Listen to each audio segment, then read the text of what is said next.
Hello, everyone. Welcome back to National Park After Dark, part 2 of Bruno Manser's story in Borneo. Hopefully this week hasn't been too grueling waiting for part 2. Yeah, I'm really excited. I'm glad we're doing this only a couple days after we recorded the first one because it's fresh in your mind.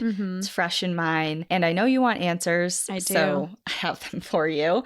Obviously, anytime we do a multi-parter, we'll do a brief recap, but if you're just jumping on now, definitely pause and go back to part 1, get the full version. But essentially, let's catch up to where we were at. Unless you have anything else to say. No. Catch me up, refresh me. I'm ready to dive back into this story. Okay, so in part 1, we talked about Bruno's early life, his experience growing up in Switzerland and what he was doing with the cows in the Alps. And the cheese and free climbing and all of that good stuff. And what led him into this new chapter in Borneo. While he was in Borneo, he spent years with various different groups of indigenous Penan and was beginning to act as kind of like their spokesperson regarding this huge mounting concern with logging companies felling large swatches of jungle in the Penan territory. And Bruno's advocacy for both the Penan and the jungle gained him a lot of notoriety, which was kind of like a double-edged sword because it was great that he was becoming known,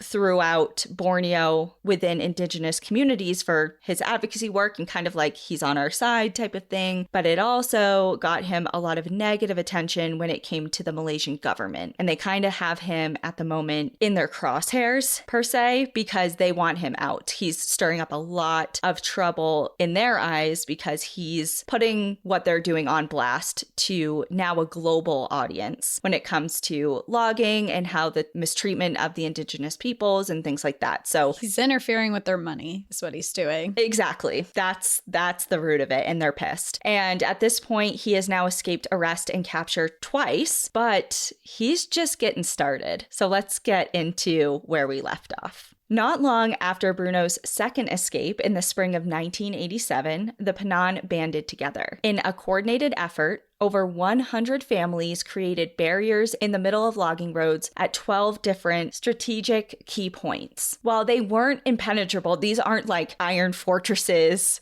or anything like that. They used what they had, which was the bare minimum. So like logs, twigs kind of tied together, and just a ragtag kind of like team of people. Whoever could show up, showed up.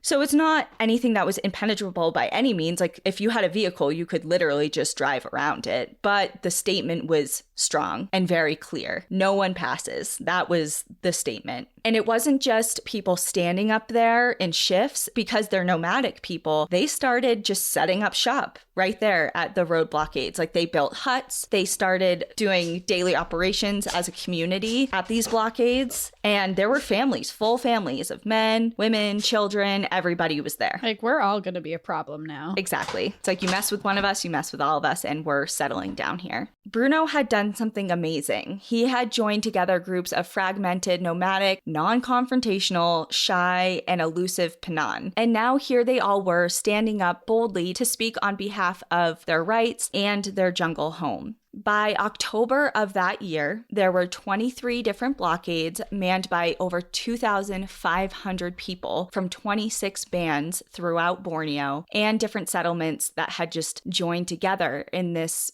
big fight, and logging was actually brought to an entire standstill. Damn, so they're really messing things up.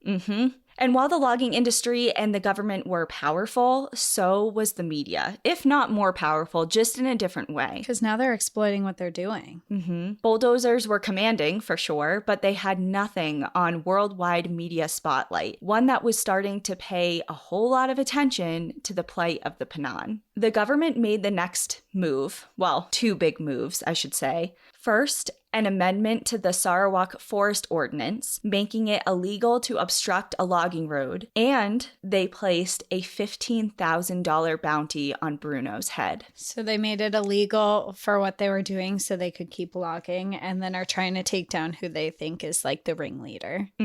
Exactly. After this, Penan were arrested, but they were undeterred. More and more blockades popped up, and Bruno knew the jungle very well at this point. He has been living in the jungle for years, getting to know its ins and outs, and he remained elusive. He was using the jungle as kind of a hideout and a cover, and the network that he had created over the years of not only between the Penan, but also different visitors that he had coming and going. Like I said before, he had this network going, and he used that to smuggle information in and out of the jungle and onto a global stage. It is now, I know there's a lot of dates and things like that going on, but at this point, it has been 5.5 years since Bruno first got to Borneo. Wow, it's a long time. But despite making huge strides in uniting the Penan, he found himself increasingly alone because he was on the run. He couldn't stay in one place for a long time. He didn't want to get everybody else wrapped into everything, put other people in danger. And that's kind of the last place you want to be, by yourself, when disaster strikes. And disaster in this particular case was a snake.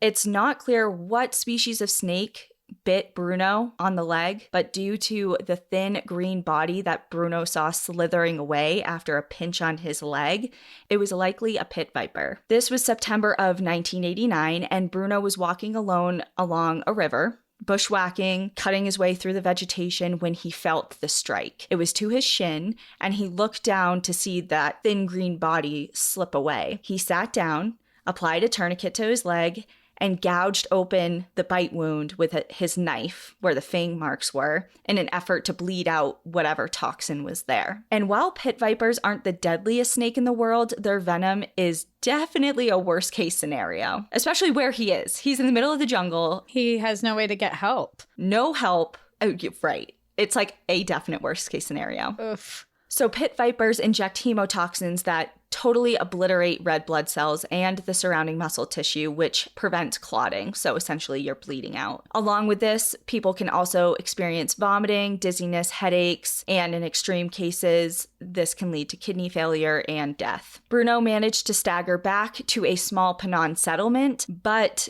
like I said, they don't travel in large groups. Generally, the nomadic Penan, and at this point in this settlement, there's only a single young couple that's living here. But they tried their best to be there for him and take care of him, but he was overtaken with delirium. His temperature spiked, his head he felt like was splitting open with pain, and his leg ballooned in size. The tissue directly surrounding the bite wound became necrotic, so dead, black, falling off, essentially. His heartbeat slowed way down, his blood pressure tanked, and it was astounding that he actually made it through the night without any medical intervention at all, let alone 3 weeks. He lived like this for 3 weeks? Well, it gets a little worse, because doesn't it always?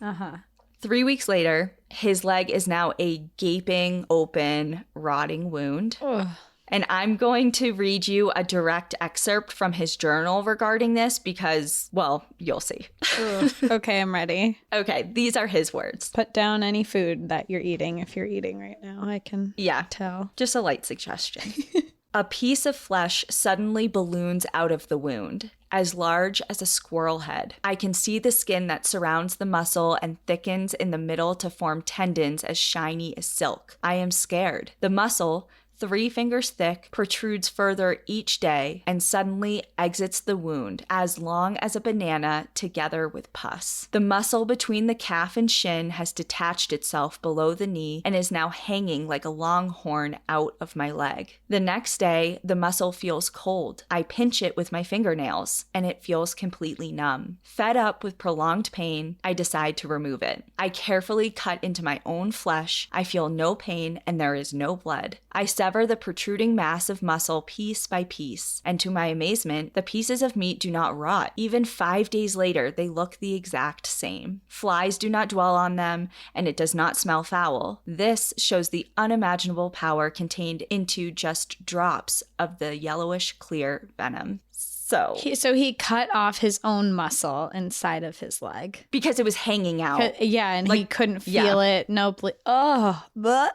Oh my God, that's just wild. And you have to also think of the setting he's in. Borneo is known for its insects. I remember at the beginning, the first episode, you said there's like hundreds of species of insects there. Yeah, so just like a gaping, open, rotting wound, even though like the pieces that he cut out that were necrotic and obviously directly affected with the venom, there's other healing going on, obviously, because there's pus. And I know the doctors we used to work with hated when we said it was pussy. So purulent material was coming out. You know, obviously there's stuff that would be an attractant to insects of all kinds. So by no means is this a clean, sterile situation. He's just basically trooping through it. I can't imagine he's still using that leg. He is not at this point. He's pretty much out for the count. More muscle remained, and he tried extracting it with a fish hook. I'm sorry. Oh.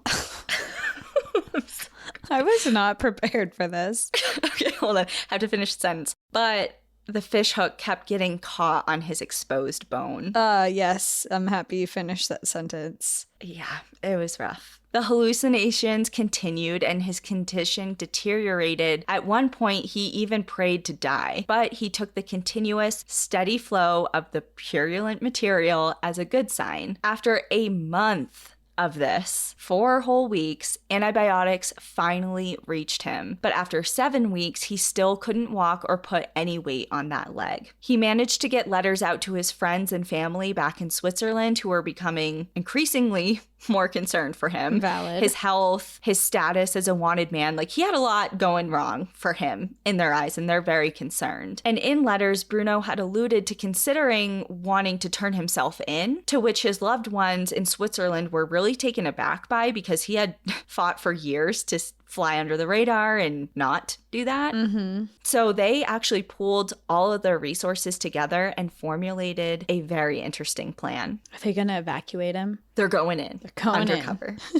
In March of 1990, his friend George volunteered to be the one to risk it all, basically, because they were going to sneak Bruno out of the country. That's the kind of friendship I want. That's what I expect from my friends. If I'm stuck I want you coming in on a helicopter in the middle of the night, like Kim Possible, like climbing down a rope and... Kim Possible, remember Kim Possible? Yes, I wanted to be her so bad as a kid. Call me, beat me, if you want to reach me, you know? George had contacted several different travel agents and booked 27 different flights in and out of various cities within Sarawak. He brought new glasses with him, which were Bruno's prescription, so he could ditch his signature glasses that he always wore. It was kind of like one of his like things people recognize him with. They look like John Lennon glasses, like the little circular glasses. Okay. So he brought new ones to totally switch them out. He also brought along some blonde hair dye. He met up with another friend named Anja once in Sarawak, and they posed as a couple before going on a different flight. Once in Limbang, George continued on his own, left Anja behind, and he was smuggled in the back of a pickup truck to avoid detection along city streets and then down the bumpy logging roads until they went no further. From there, he was guided into the jungle where he met with Bruno, who he had not seen in person in 6 years. Sure, he looked a little different. Oh, yeah. And he was actually in the book, the author describes how, I wouldn't say taken aback, but kind of just like surprised at the physical appearance of Bruno, because he looked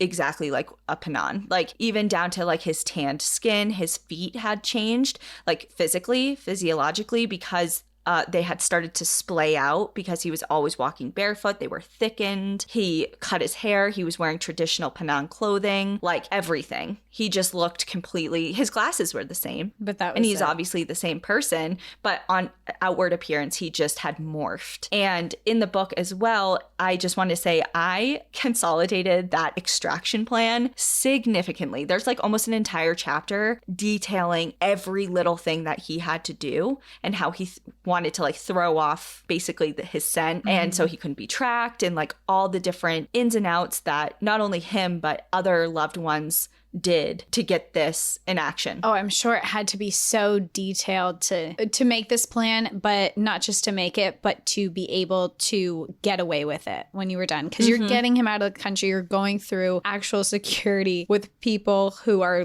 actively looking for this man. You have to have a really good plan. Like, if he imagine America's Most Wanted, like he's number one. Like, everyone knows who Bruno is.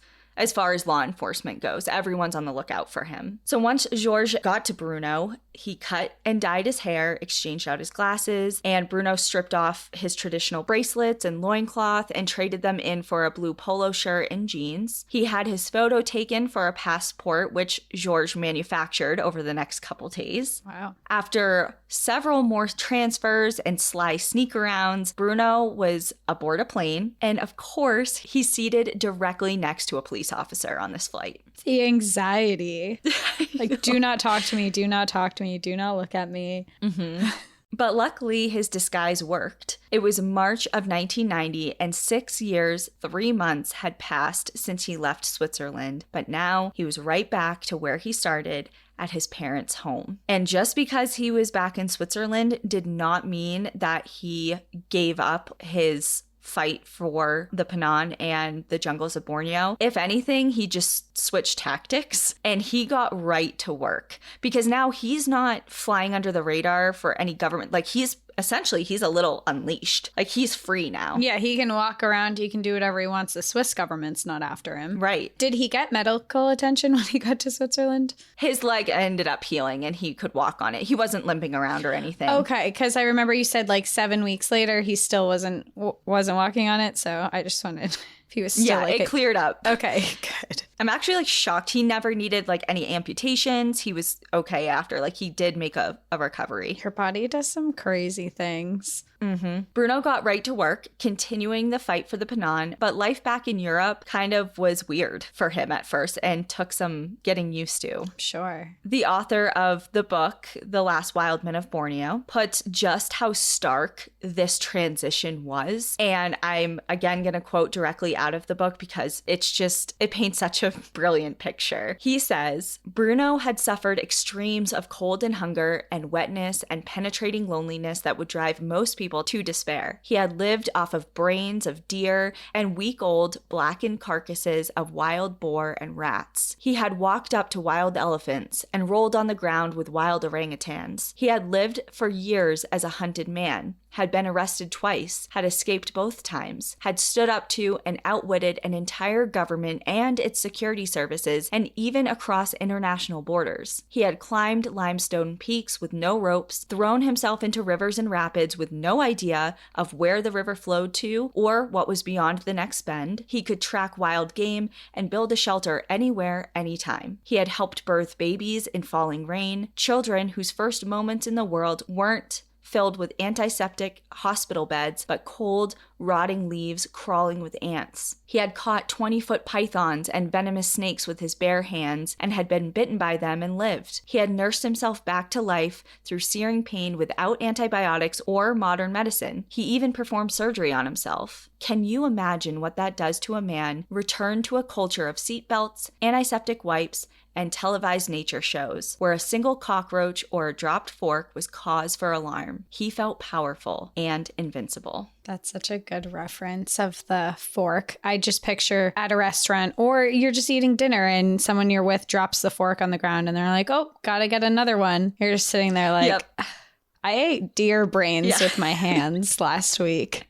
Mm-hmm. And this reminds me, it's a totally different subject matter, but it's kind of like the same theme. And I don't know, I feel like I talk about this a lot with a lot of different people, so I'm sorry if I brought this up before, and it's a movie and I don't know if you've seen it. Probably not. Machine Gun Preacher. I have seen that one. Is that the one that takes place in Africa? Yes. And I'm trying to remember it. Is it in Rwanda? I don't exactly remember the specific country. It might be a couple different countries, but Gerard Butler's in it, and he goes over as initially as doing volunteer work, and then just falls in love with the African people, and especially the plight of, African children that are being forced into militias and things like that. Anyway, there's one scene that has always stuck with me since I first watched this 8 years ago. And it was when he had just got back from a particularly difficult trip to Africa. He'd seen a lot of death, kids getting their parents killed in front of them, ripped away from their families, having to kill each other.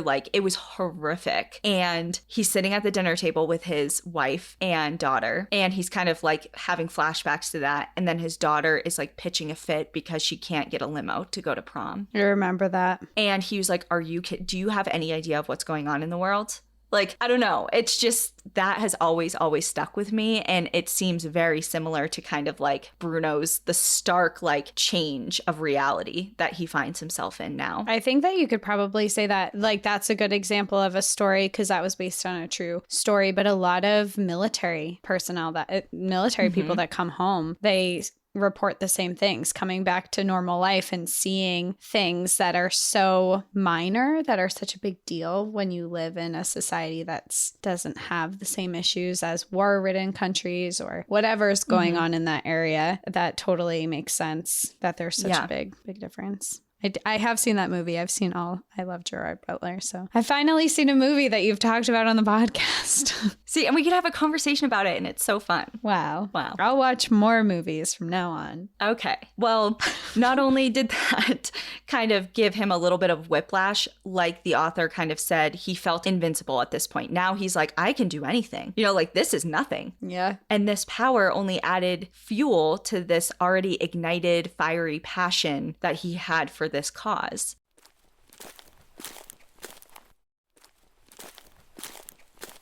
Just over 2 weeks after his initial arrival back in Europe, he was publicly advocating for nothing less than a full stop to logging on Penan lands and the creation of a permanent forest reserve by the end of that year, and we are now in 1990. So this is what he had been advocating for from the beginning. That was what he was banding the Penan together for. They just wanted a protected forest reserve area that was untouchable for logging and different exploits in agriculture and things like that. His passion and advocacy reminded people of Gandhi almost, but with an edge. His friend Roger set up a makeshift campaign office in his office that he used full-time for his job at a publishing company. And after hours, thousands and thousands of phone calls and faxes poured in from all corners of the world, eager to talk to Bruno. So this is now like Bruno's like temporary office as well. He's just kind of utilizing Roger's space. That summer, strikes broke out in Australia, and over 30 countries conducted strikes outside of their Malaysian embassy offices. So this isn't just a local, like wherever Bruno is. Everyone's on board.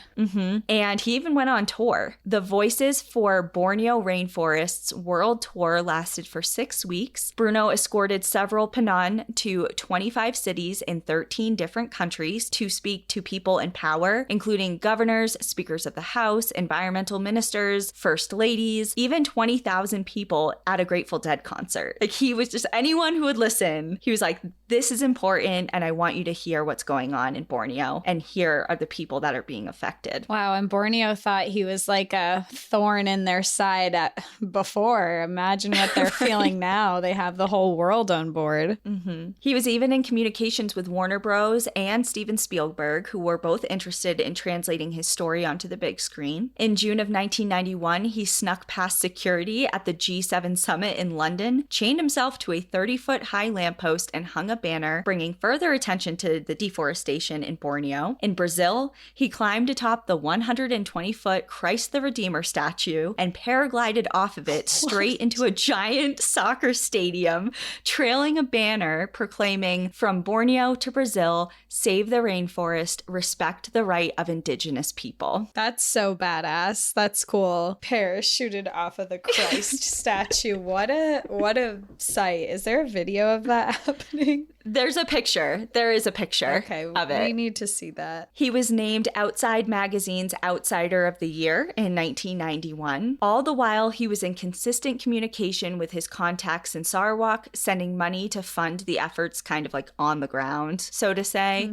Blockades remained consistent as well, with hundreds of different Penan showing up at roadblocks, all while Bruno was working abroad. So this is like a multi-pronged effort still going on here. But Bruno was far from alone in his crusade in Europe. It took an enormous amount of support from friends and family and volunteers to keep the momentum going, risking arrest, working on the side for Bruno and his cause after their full-time job hours, raising funds and contributing their own funds to the cause. All communications also went through them because Bruno didn't have a phone, and at times he'd even ghost his own appearances at rallies and speaking engagements. One time he simply just didn't show up because he had stumbled across a cave and wanted to explore it. It's like, sorry, didn't make it, there was a cave. That was cool. It's like, I was really busy. Mm-hmm. And that rubs some people the wrong way. You know, it's like they're doing a lot for him. And he's kind of doing whatever he wants. Mm-hmm. He had been away from Borneo for years now. And despite being a wanted man there with a price on his head, 15 grand, it probably spiked up over the years after all these shenanigans. Mm-hmm. He had been sneaking in and out of the jungle again. In Borneo? Mm-hmm. It was 1996. He was sneaking in and out of the jungle now for 5 years. Holy... This guy is brave. Brave is a good word. Does he have different, I imagine he must change his looks when he comes in. He's got that fake passport already. I'm not exactly sure I'm sure there was some sort of disguise or manipulation of documents when he was going in and out of the jungle. Mm-hmm. But yeah. He was doing it. He's ballsy. I feel like at this point he's getting like maybe even a little reckless. He's just walking right under the noses of everyone that is looking for him. And not only was during his time sneaking in and out, he was starting to ramp up his efforts other than just peaceful protest. There were times that he would smuggle in 10-inch long steel nails that he would divide amongst Panan, and they would drive into the oldest and largest trees that they could find. And this is a classic anti-logging tactic because the nails, as soon as you hit them with a chainsaw, would break the chainsaws. But sometimes it would injure the people wielding the chainsaws. It was like it came with risks, but he was doing that all over the place. While he was doing what he could in Borneo, his options were pretty limited due to the government wanted him dead thing. Oh yeah, that thing. That little like snafu. So he continued on. When he was outside of the island of Borneo, he did other things, including staging a 60-day hunger strike in front of the Swiss parliament. He created an NGO called the Bruno Manser Fund. He traveled to the Congo to investigate Belgian logging operations within the Congo, and then went to Mexico to do the same. But he ended up having to leave Mexico when his friend got shot by some criminals wielding machine guns. It was becoming really dangerous. So he's moved his efforts. I mean, that's terrifying, but he's now moved his efforts from just Borneo, but he's traveling to other places that are facing logging issues. Yep. Now it has been almost 10 years since he first began his fight for the jungles of Borneo and the Panan people. At surface level, he had succeeded in becoming one of the most renowned environmental activists in history, but all of his efforts, his publicity stunts, years spent in the jungle on the front lines, and thousands upon thousands of hours of working behind desks, he had not saved a single acre of forest. And he was becoming increasingly depressed about this and even pessimistic towards humanity as a whole. And he had this overwhelming loss of hope. And this was a complete change from his normal, upbeat, overwhelmingly positive, sunshine attitude. But the years were... That's so disheartening to put that much effort into it and to see nothing. And not even an acre? Right. Like all of this and absolutely nothing. Nothing. Wow. And you could say he was successful by other measures. You know, the Panan people banding together. He definitely got this global media attention on this issue that otherwise would have probably been swept under the rug completely. Mm-hmm. So he has had success in other ways, but as far as what mattered to him and his initial want and desire out of this entire thing, he had not yet succeeded.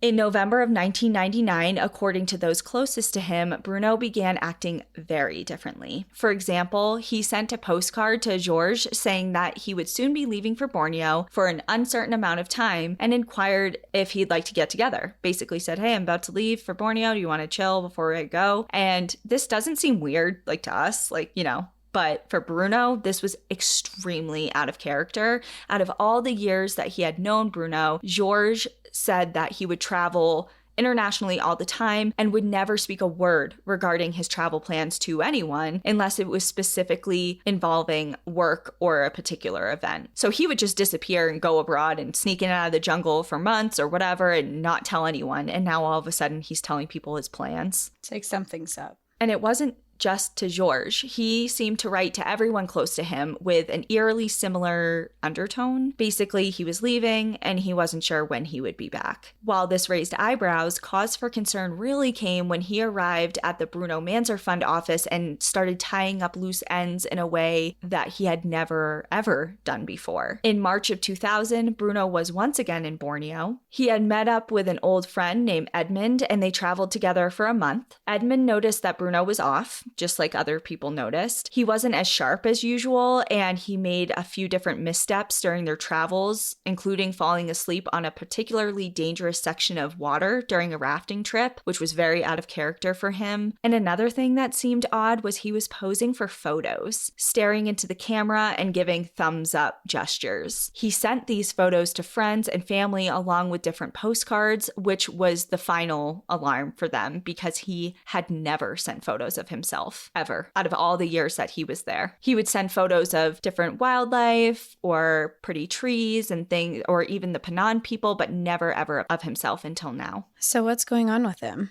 Well, Georges said of the pictures, quote, "Those pictures of him with his thumbs up, he never ever showed signs like that. It's theater. It's not him. He's communicating that everything is all right when everything is not. Nothing was okay. They say Bruno is leaving, and that he's leaving us and saying goodbye." Bruno sent a postcard on May 23rd, 2000 from a small town named Barrio in northern Sarawak to his girlfriend, Charlotte. From there, he and a few of his Penan friends went onwards towards Batu Lawi, which is a 6,700-foot peak nearby that he said he wanted to climb, which was not out of character for him. But when the peaks started coming into sight through the jungle canopy, he explained to his friends that he wanted to go alone, but would return soon. But the thing is, he didn't.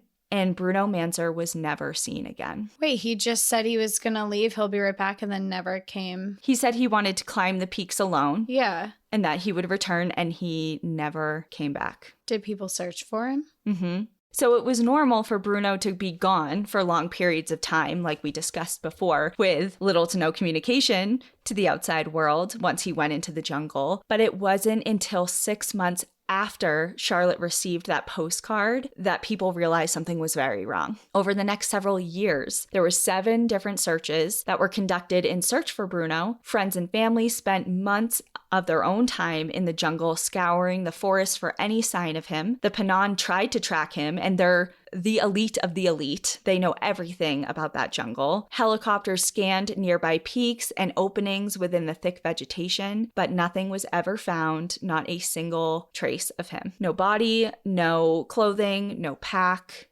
nothing. That's so eerie. Do you think he escaped? Could he have escaped to start a new life? I feel like that would not be him. After everything that I've read about him, I just don't think that would be the move he would make. It sounds calculated, like he knew that he was going to be leaving soon for good. Yes.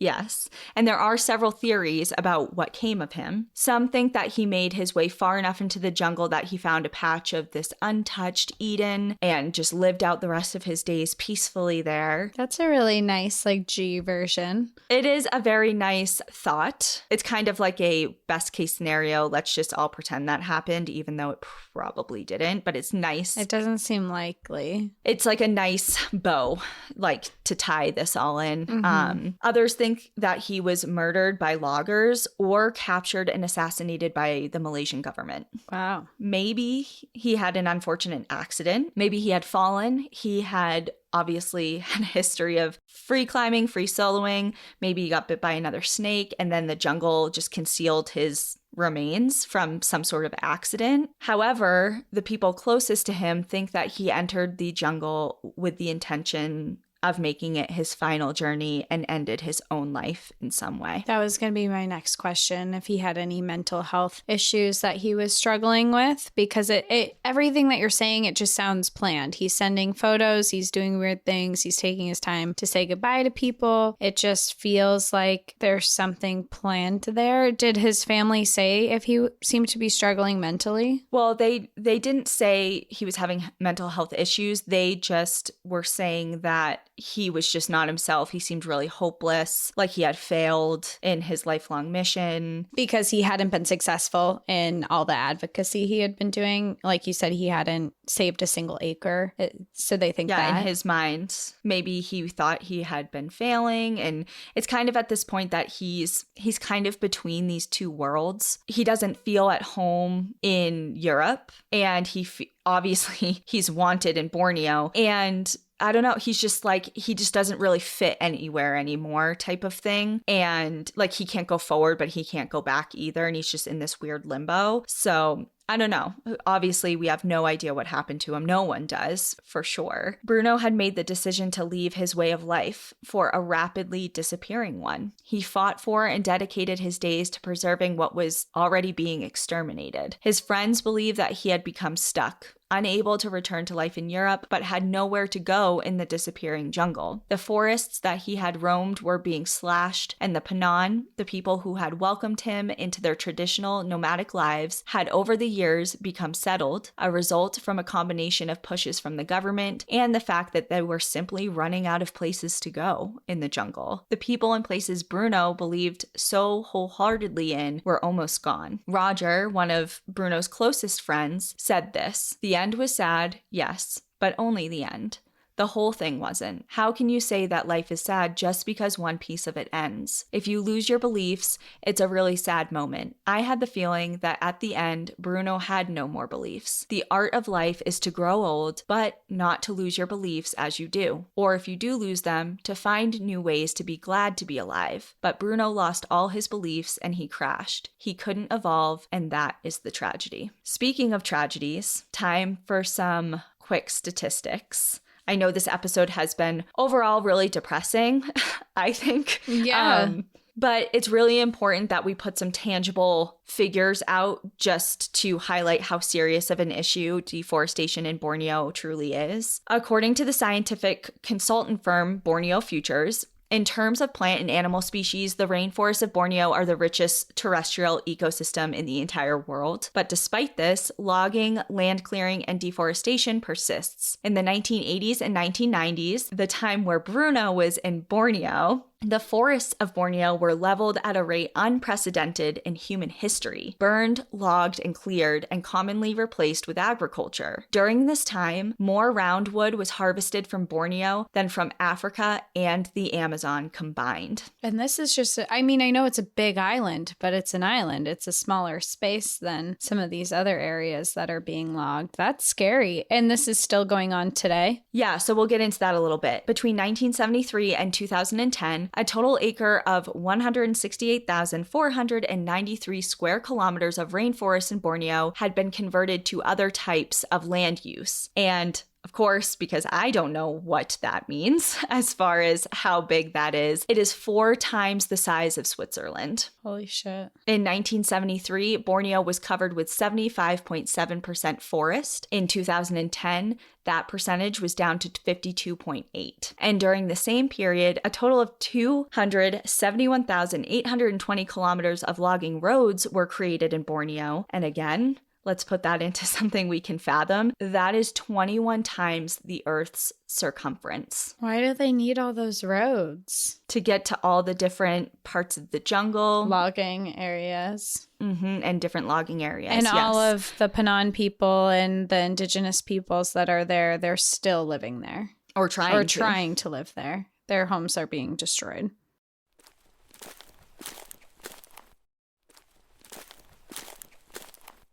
Half of the annual global tropical timber procurement is from Borneo, but what really is in the news recently, because that's a lot of like 80s, 90s, early 2000s. But recently, when it comes to forest loss in Borneo, if you're to Google it, like one of the top hits is going to be all about palm oil plantations. And while the deforestation continued through the 2000s, it has slowed down a bit, but there was a big surge in this palm oil plantation expansion. In the last century, the world's 3rd largest island, Borneo, has lost a significant portion of its forests rainforests to fire, logging, and the expansion of these plantations, and only half of its forest cover remains today, down from 75% in the mid-1980s. So we've lost 25% more since Bruno was there. Yes. And oil palm plantations are the main driver of deforestation in Borneo today. Indonesia is the world's largest producer of the oil, and it's not an easy fix. It's not like, okay, well, let's not use palm oil then. It's in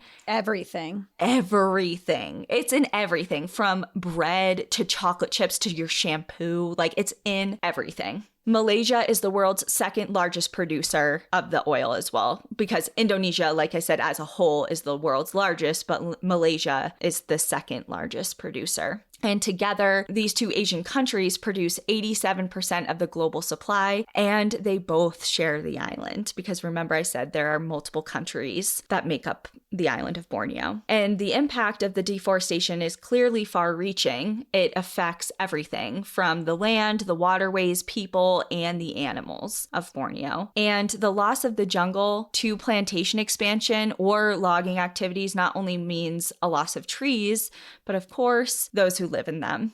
Borneo, like we've mentioned many times throughout this episode and the previous one, is one of the most biodiverse areas in the world. And to describe just how many species are living there and are being impacted would be a mammoth task. But there's one that we should spotlight because it's what I think a lot of people think about when they think of species in Borneo. It's kind of like the polar bear to the Arctic. Obviously, they're not the only species up there, but everyone thinks of the polar bear in the Arctic. And orangutans are kind of like that to Borneo. Between 2002 and 2018, 100,000 orangutans were lost, and that is 50% of their entire global population. And that is primarily due to deforestation, habitat loss, hunting, and the illegal pet trade. So we have half the amount of orangutans. And sorry, what year did you say that? What's that statistic? That 50% drop happened between 2002 and 2018. Okay, so this is an old statistic too, because we're in 23 now, so it's 5 years old. Yep.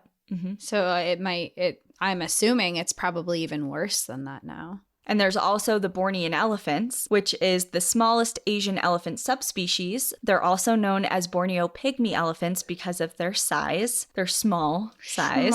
And by small, I mean 8 to 10 feet tall, generally. Right, the small ones. Right. The smaller ones. Their population is hanging around 1,500 individuals today. And of course, habitat loss due to unsustainable agriculture and logging remains the top threat to their existence in the wild. As I mentioned in part 1 of this episode, in like the very first couple sentences of the first episode, Sarawak has 30 national parks, and there are several more scattered throughout the island, along with other designated protected areas, but these places aren't the only holdout for hope. Throughout the island, various efforts by local groups, organizations, and even individuals have focused on restoring Borneo's rainforests by replanting and rewilding areas of degraded jungle. New studies from the Center for International Forestry Research also has some good news. They found that the expansion of palm oil plantations in Indonesian and Malaysian Borneo has actually slowed down since 2012. By 2017, the downward trend in plantation expansion, as well as the clearing of forests for the plantations, reached a level that was the lowest since 2003. So it's still a problem, but it's not rampant like it once was. It has a trend of actually slowing. And while this is something to celebrate, ensuring a sustainable future for Borneo's forests remains critical. If demand for palm oil and timber remain, or their prices go up, effective government regulations and industry standards are going to be critical to ensure that we don't regress to what we have done in the past and the rate in which it was done during Bruno's time on the island. And to finish up, I wanted to kind of just discuss something that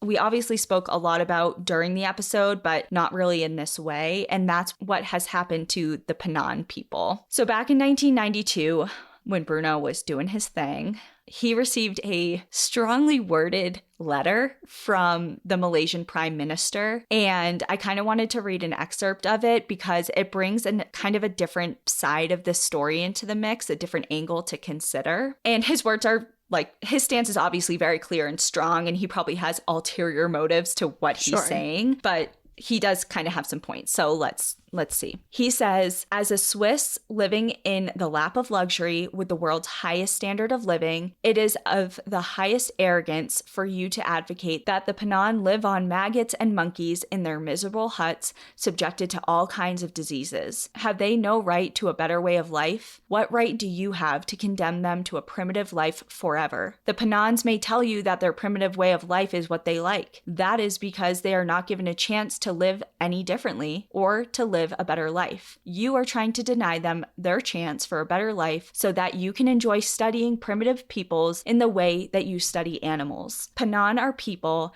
and they should be respected as people. If you had the chance to be educated and live a better life, they too deserve that chance. Okay, but he kind of started it out with, they might say that they don't want it, but they do. It's like they're actively saying no. Mm-hmm. And you're being like, well, I know what's best for you, so I'm going to do it anyway. Which also, like, I can kind of see where he's like, they don't have the healthcare that we have, the modern society that other places have, but they don't want it. Like, they could easily walk into town if they really wanted to. They could easily go to these civilizations if they wanted to. And it's important to note they're not completely uncontacted. Like, I think a lot of people have this image of different indigenous bands or tribes or cultures deep within either the Amazon or the rainforest or whatever as this completely isolated bubble, and they're not. Like, they have been trading with other types of groups and been in communication with different types of groups, including different Western societies, for centuries. Like, some of these people had, like, just do it t-shirts. You know what I mean? Like, it's not like they had no idea. Like, even when they saw Bruno, remember, they weren't like, we've never seen a white man like, before. Yeah. Right. So that's also important to know. It's not like they've never had no idea anything else was going on and they were just never given a chance. So there is a lot wrong, obviously, with, like, there's flaws to what he had just written. And obviously, and it's an extreme stance. But it's also, you can understand kind of like the angle he's trying I to can work. understand, like, I can see what he's trying to do, but it just doesn't make any sense to me because these people, he's like, they're saying they don't want it, but they don't know. They don't know what this better world is. So we're going to give it to them anyway. Like, that doesn't make any sense. Here's the other whole ass problem with that is, at face value, hell yeah, offering people a better chance at life, if in fact that is what they want, is undeniably the right decision, like the right offer to make. Like, I want to give you the best options and you can choose. But as we have learned through our own country's track record with false promises given to Indigenous peoples, promises are not always kept. And that kind of comes around in this case. So he's saying, like, oh, but, like, look at all this amazing future and life you have ahead of you if you just leave the forests and settle somewhere. Like, you're gonna have a different life. But what he's offering is also a matter of perspective. What he thinks is good versus what someone else thinks is good. It's like, this is kind of like a totally extreme example and not super related in this aspect, but it would be like, for me, I like living in a quiet town. And if someone was like, no, New York City is way better for you, you would be way happier. There's way more jobs. There's more restaurants. There's more things you can do. So I'm going to force you to live in New York City. And you have to live like a New York City person because that is the better life. It's like, for someone else, that probably is true, but, like, it's all a matter of perspective. So to force your beliefs of what a better world is on these people doesn't make it doesn't make any sense to me. It's like, that argument is so one-sided. 1,000%. Drives me crazy. I'm like, this is wild. You can't,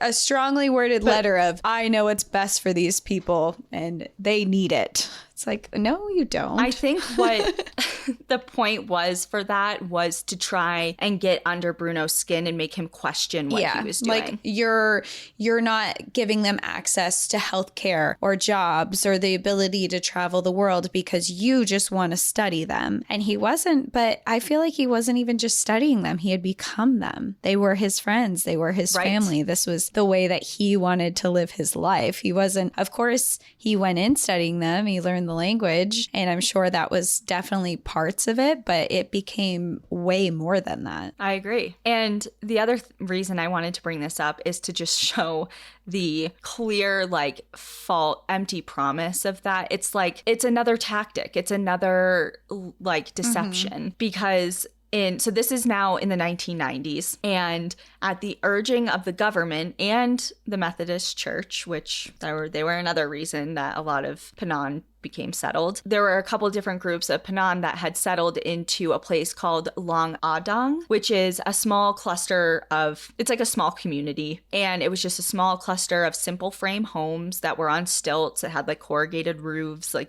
these weren't like, wasn't like a neighborhood cul-de-sac, they were shacks. And in this area of the jungle that they were in, logging companies had hauled out $20 billion worth of timber. Yet this village had no roads leading in or out from it, no school, no health clinic, no public transportation. Not all of the homes had electricity, and there was a single community water faucet that drew water from the river. So they're leaving them in poverty while they make billions of dollars. And this is the people that they urged to settle. It's like, look at this better life we're going to offer you when you're settled. It's like an Indian reservation here in the States. Essentially, like, reservations in the United States are the poorest areas in our country. And it's because the government shafted them, literally. And it's just like, this is happening in Borneo as well. And it's the same framework. And at the heart of the issue, no matter how you view the situation, as far as Bruno and what the prime minister said in his letter and whatever, maybe other people had those thoughts too. I really believe that Bruno was truly just trying to advocate for the Penang in a way that gave them a voice and the power to choose for themselves what they wanted. He wasn't forcing anyone to stay with their traditional way of life. He just didn't want them to be manipulated or deceived into a decision, and he wanted to advocate for them. Many Penang admired Bruno in life, and even today, as he is presumed dead. Manite Olong, the son of Olong Sega, one of Bruno's close Penang friends, said of him, "Bruno was like my brother. When we see the animals, when we see the river,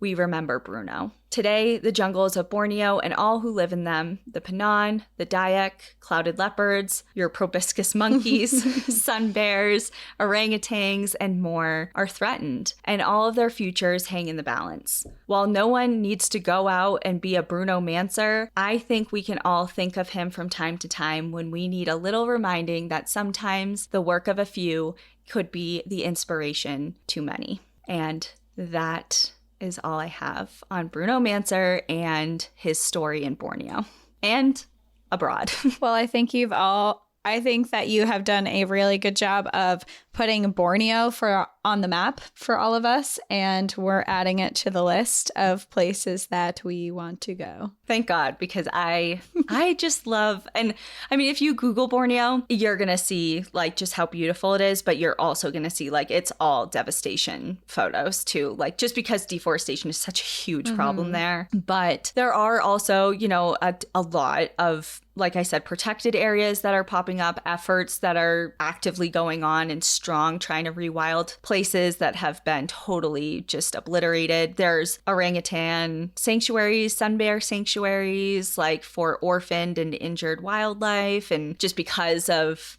all of the logging and different agricultural uses of the land that destroy their homes and things. So it's pretty sad. It's pretty sad, but there is always place for hope. There is always people popping up like Bruno that are trying to do the right thing amongst all of this. The fight's not over. The fight is not over. And Borneo is now one with the jungle. And no matter how he went. You said Borneo. I think you meant Bruno. What'd I say? You said Borneo is now one with the jungle. Oh yeah, Bruno. Okay, I'm just gonna say like Bruno and Borneo are just like stamped in my mind right now so hard. Like I'm gonna be thinking about them for a while. But he's cool as shit and you should look him up. I'll obviously post pictures of him and stuff. And there's not like a ton of photos out there of him just because he spent so much time in the jungles and didn't take photos of himself. But he had obviously a lot of publicity stunts and a lot of articles written about him. So his story's all over the place. If you're interested in learning more, definitely that book I was recommending by Carl Hoffman, The Last Wild Men of Borneo, and the movie Paradise War. Amazing. You should look into them. But otherwise, that's it. And I hope you guys enjoyed it and fell in love with Borneo. Borneo. A little bit more. I almost said Bruno. Bruno too. Well, thank you. It's a really cool episode. And we'll see you all next time. In the meantime, enjoy the view. But watch your back. Bye, everyone. Bye.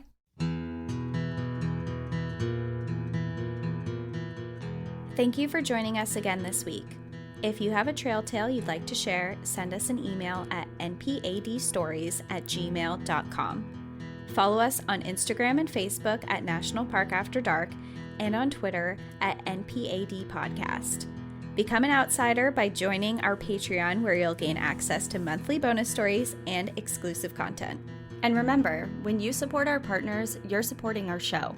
To access our special discount codes along with source information from today's episode, check out the show notes. For information on the show, to shop our merch store, sign up for our newsletter, and more, visit npadpodcast.com. And if you're enjoying the show, please rate, review, and subscribe wherever you listen to podcasts.